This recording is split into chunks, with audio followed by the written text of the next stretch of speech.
Hello everybody, this is Limbu Sajana and this is my research proposal. It is titled Multilingual Lives Online, Code Switching Practices of Working Class Nepali Families in Hong Kong.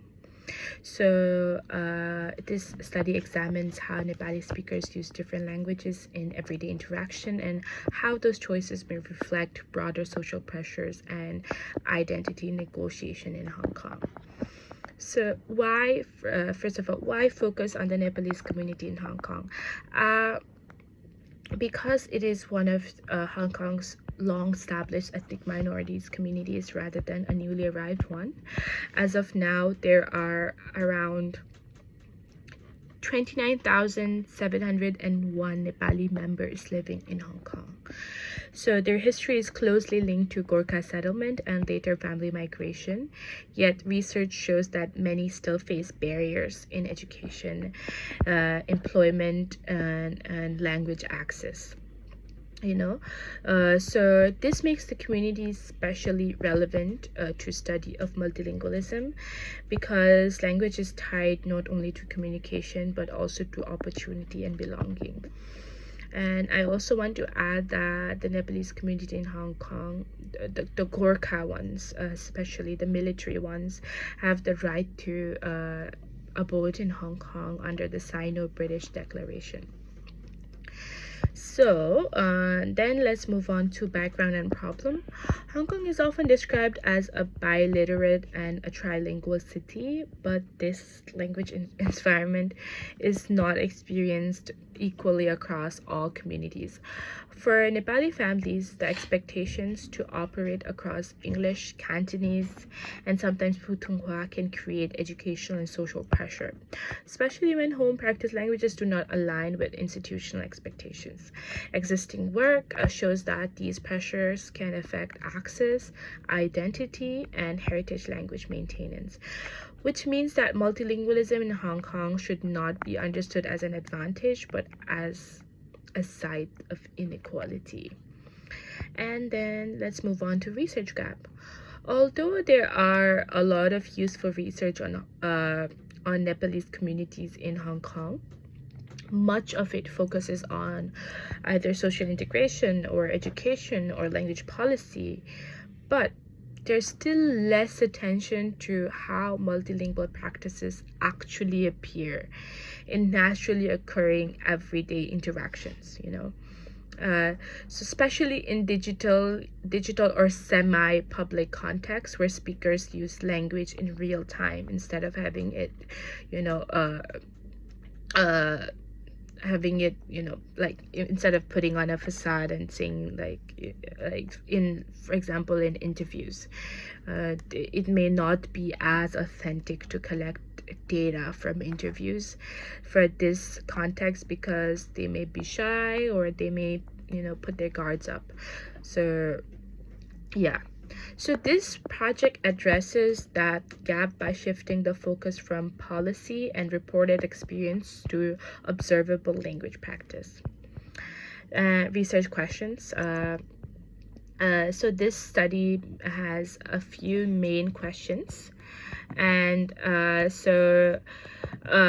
which are: how do working class families in Hong Kong code switch in vlogs and interview style videos? What kinds of Cantonese words do they use, and in what context? And how are these Cantonese words pronounced by Nepali speakers? Because sometimes they add their own twist, like they make up their own tones or they make up their own variation of the Cantonese word, very interestingly.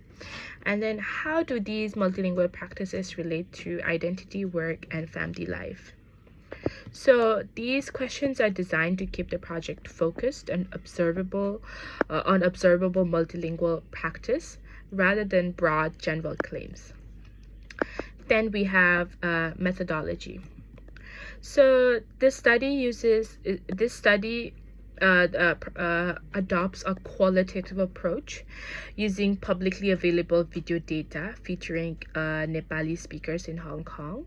This method is useful because it allows me to examine naturally occurring multilingual interactions sorry, rather than relying only on self-report or retrospective accounts.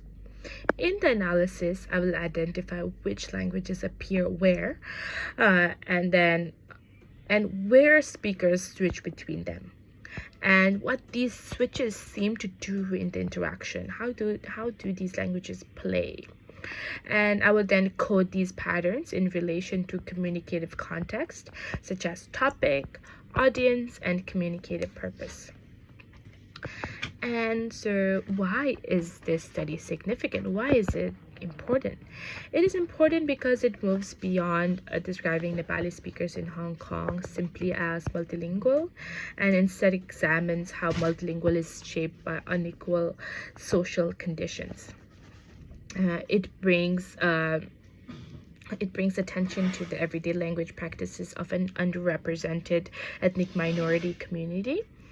And existing research suggests that language policy in Hong Kong places ethnic minority communities under pressure to adapt to linguistic norms. So it shows how language choice is connected to identity, belonging, and access to opportunity. And it extends existing research beyond schools and policies by examining real interactional data, and it contributes to discussions of linguistic diversity and inclusion in Hong Kong. So there are a few things I would like my research to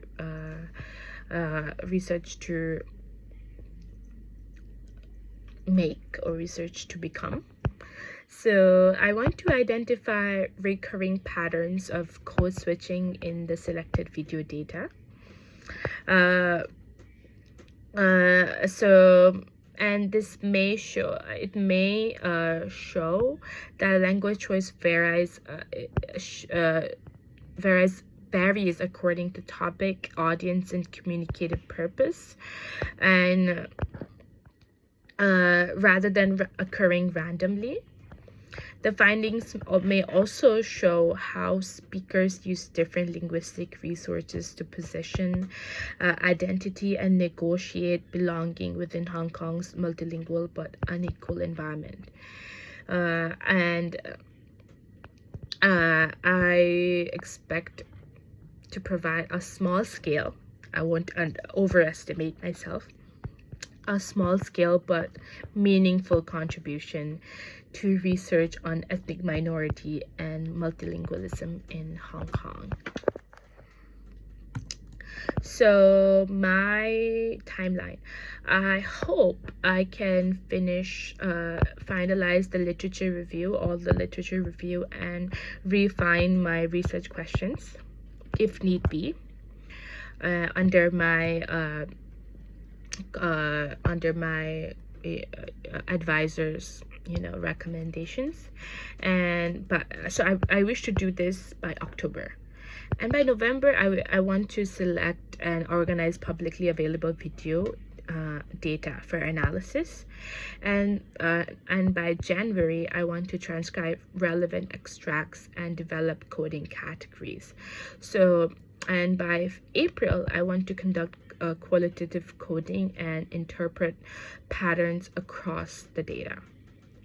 And by May, hopefully, I will, write up my findings, revise the report, and prepare the final presentations. So, yes, and then ethics and limitations. So I understand that I use publicly available videos, but I also understand that it does not involve direct interactions and participations. So research on public I understand that public accessibility does not automatically remove issues of privacy, informed consent, and identifiability and possible harm. So for this reason, the study will focus on language practices rather than unnecessary personal details. And the findings will be presented as context specific rather than fully generalizable. And the further limitation is that the dataset is small scale.